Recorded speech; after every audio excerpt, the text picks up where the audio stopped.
So we are continuing to change our offensive playbook, just trying to figure out the right scheme for our upcoming dominant quarterback to play well. We've been through a different variety of them, and he still doesn't play up to par based off his ratings that we improved over time. And last game, he stressed me the hell out, but he pulled off a miracle play just because our defense made a great stuff. So we're going to pass heavy offense and trying to see how he does. As last game, we passed a lot, but he made a lot of bad decisions. Let's see if he's going to make a change heading into this match, as our next opponent is the Dallas Christian Scorpions. They're currently ranked 77 in the league, and they have a record of 1-1. The top players is their safety and center. They're ranked 76 for passing and ranked 38 for rushing. As for us, we are currently ranked 34. Shockingly, we're 2-0. We've been struggling the past two matches, which is crazy. Our best players is our young quarterback and our young offensive guard. Now, we are ranked 37 for passing, and shockingly, we're ranked number 4 in rushing, which we didn't really run the ball as much. We was effective from time to time, but to see us ranked that high for rushing, I'm kind of stunned. As for the Scorpions, they're coming into this game with a rating of a team overall of 80. Their defense is 83, and their offense is a 77. So I feel like we should have a very easy match once again, but just like last game, I thought it was going to be an easy game, and I underestimated my opponent. We're coming to this game with a team overall of an 85, 86 defense, and an 83 offense. I waited on some feedback to see what I should do improving wise for my young quarterback to try to make him play a little bit better. I mean, you guys clearly see the ratings and what I've done over time, especially last season heading to this season. I mean, I improved and maxed out probably the best ratings and certain ratings that didn't matter. So I took into consideration one of your guys' feedback, what I should improve. So I boosted up the medium throw accuracy just a tad bit, and I ended up going to his core, trying to boost up the acceleration and agility as well for stamina, as of course those was kind of low attributes, and seeing if this is going to make a little bit more of a difference, especially when trying to run and deciding when to run. So we're going to see how that affects his play in our next match. The Scorpions start off the game with very first possession. Now, our defense has been playing lights out football ever since we switched to the 4-3 defense, and it's been working out well. We was able to stop Scorpions' first possession. Now we get our first possession, and trying to see if there's any improvement for our quarterback, as he did miss a pass right there. Continuing on, we're trying to establish the run, which we've been pretty decent at, and we're picking up some yards to the ground. So we're having a pretty good balanced offense so far. We find a busted coverage defense, and we're throwing it deep to our hands receiver that we literally kept on the team, which was recommended to cut him. And in the past, before upgrading him, he would have dropped this wide open pass. So it's great to see that we're able to connect to him for the first points of the game. And then extra point, man, our special teams has been literally horrible. And we cough up a block kick, which is taken back for 2 points. So this is where the game gets kind of crazy. A juggernaut battle between the defenses. And lately our defense, like I said, has been the cornerstone for our season so far, and while we are currently 2-0.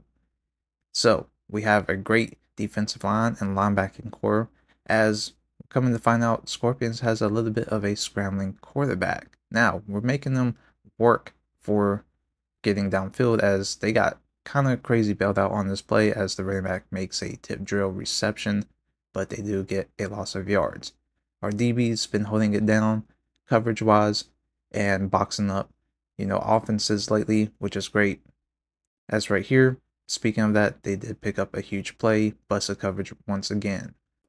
Now, the next play, we only rushed 3 players, had a QB spy, and look at the coverage. We did not give up any open receivers for a big play, possible touchdown. Now with our backs against the wall, 2nd and 3, they're going to run through the gap and check it out. Our defense lays the hit stick, causing a forced fumble in traffic, and we somehow come down with a turnover. So this is where our defense shines, especially in the red zone. We make it tough, and like I said, our defense throughout the entire season has been making plays.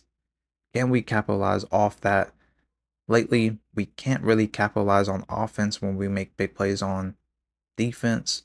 And you guys see it right here, quarterback just making bad decisions, getting sacked, and that ends up giving the ball right back to the Scorpions with great field position to end up possibly taking a possession lead. So they throw a short pass right here, lost 4 yards. We get the ball right back, making them go 4 and out. Once again, our defense is holding up. And then shockingly, our top running back ends up getting hurt, which was shocking because we improved and maxed out his injury resistance, and to see him get injured is devastating.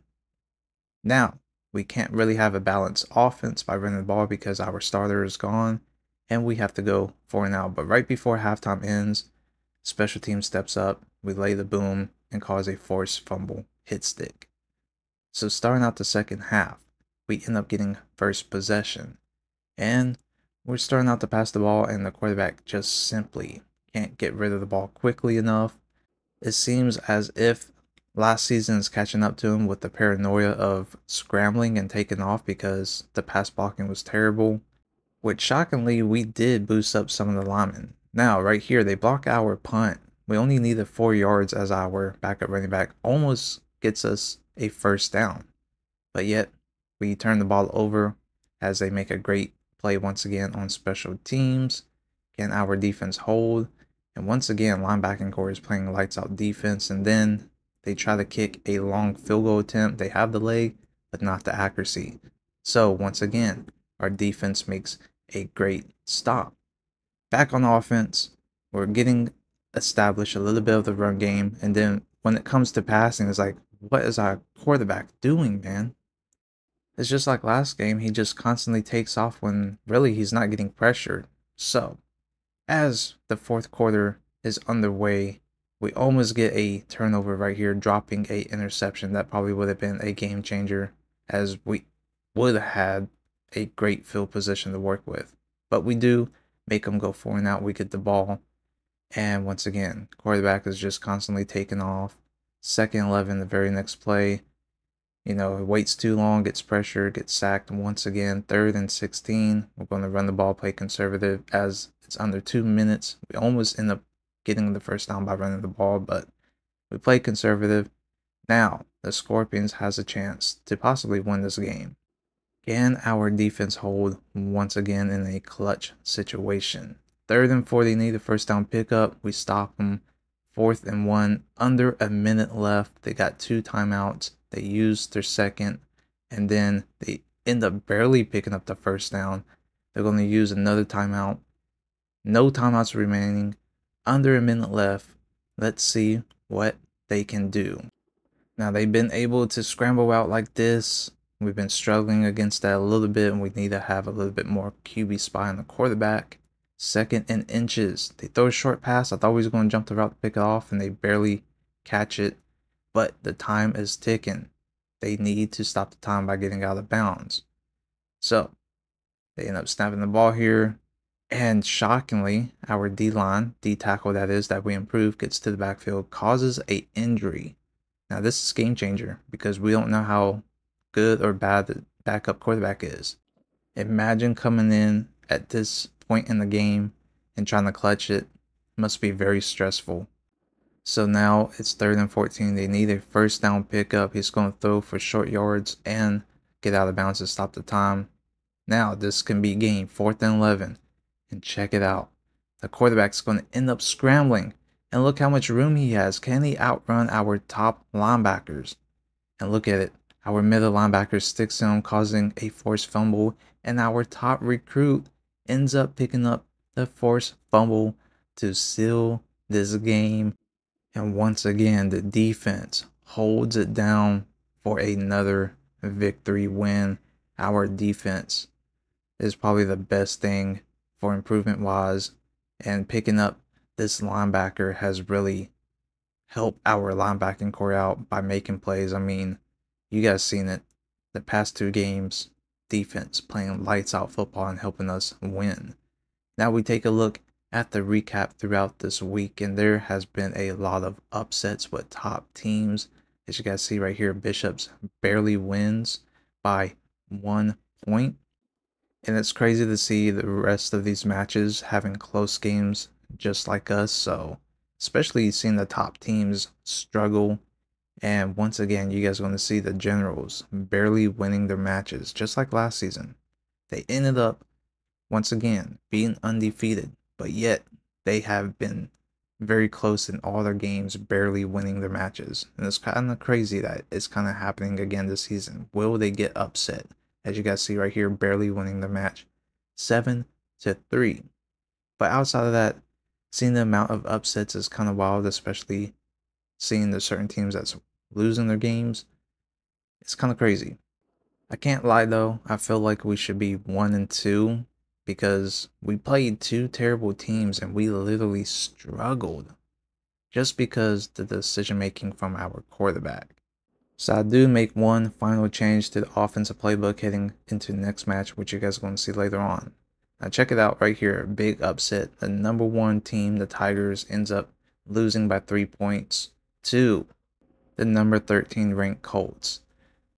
So it's great to see, from season to season, the variety of upsets and different teams upcoming into the rankings that we haven't really seen dominate from last season to this season, because that's how you want to see from season to season a big change in seeing if teams actually make an improvement or a huge change based off recruiting and what they end up losing from last season to the next season based off, classmen for their players. So this is great balancing to keep in a fresh ranking system. But then again, you still have teams that can probably still continue a dominant dynasty like we're seeing with what's happening with the Generals. I mean, they're kind of having the same format like last season, barely winning the matches. And you guys see how they dropped in rank, but they're slowly working back up, which we're going to be taking a look at the brand new ranking list for the top 10 especially, and then where we ended up being. So, you guys see the Spikes making their way back up the rankings. They was one of the toughest teams to watch during the playoffs last season, as they almost made it all the way. And then Bishops is back up there. So, like I said, it's pretty interesting seeing the dominant teams kind of get their way back up. But you're seeing a bunch of new face teams that was pretty terrible last season. So, you guys take a look at Generals. They made it back up to 16. So, it's kind of shocking. They was starting out 46 or so. Just like us, we made up to 20. And we started out with where Generals was at. It was like 40 something. And it's crazy that we're able to make it back up there. But we're getting lucky. We can't hold our hopes up because we've been barely winning our matches. And that's because of our defense. Now, we're taking a look at our offensive line, the guards and tackles. And you guys see that I boosted up some of these players already. And I'm slightly boosting them up once again, trying to get their pass blocking mostly up just to help out our quarterback have a little bit more time instead of having him, constantly just instantly take off, which is kind of annoying. I want him kind of sit back there and look, but I feel like we have to start in the trenches and get our offensive line up to better help that situation. And then if that doesn't help, probably boost up our receivers to try to get open more. So, it's little by little, we're trying to figure out the best option to really help out our quarterback stand out. So hopefully this gives a little bit more help for him to make plays, and we're going to see that being done in next match.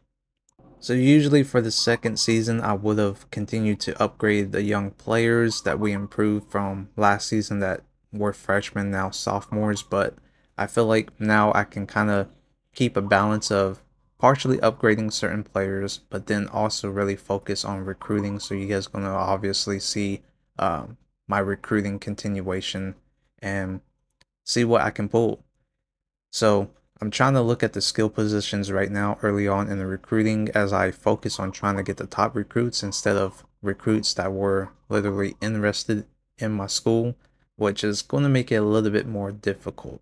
Now, I'm eyeing at one of the top centers in the nation, the best player in the prospect list, and hopefully I can pull him because we are going to be losing our centers, and I just want to see if I can pull off the top player in the nation once again. As for those that don't know, we pulled off the top player in the nation from last season. That was an outside linebacker, which you guys seen recover the forced fumble to help out our win in this match. So now I'm trying to pick up a few defensive ends, trying to get also a few of these receivers with a high speed rating and high catch rating, and then also the cornerback that has a 99 speed. So I'm having different options. It's just the fact that, trying to get the interest level up for our school is very difficult. It's not easy. And, the other teams that they have high interest in, they can already offer them a scholarship and then possibly commit to the school. So hopefully I can get there before that happens and offer a scholarship and get them in our favor. So, the recruiting, no easy challenge, but I love it. I love this type of challenges. But I think heading into next season, I'm really going to focus on trying to get the players that's already interested in school and try to pull some hidden gem players instead of these top players. I'm just trying to get these top players in the beginning to make our team a little bit easier to work with and improve over time, instead of getting low overall players and trying to work them from the ground up, even though we already have young classmen that are decently good enough to keep improving and keep our team above average. So we kind of got bailed out with how our team started with the young players that we literally didn't really have to focus on too much because their ratings was already good, but trying to boost it up to max it out made it a little bit easier as well. And to see that the XP going to them was worth it heading into this second season, showcasing how much more better they have improved, especially for example like our wide receiver number 7 Hatcher, Michael Hatcher. He could not catch the ball at all on wide open passes, and you guys seen during this match he caught a wide open pass for a touchdown. So it's to see things like that being worth the while for improvement.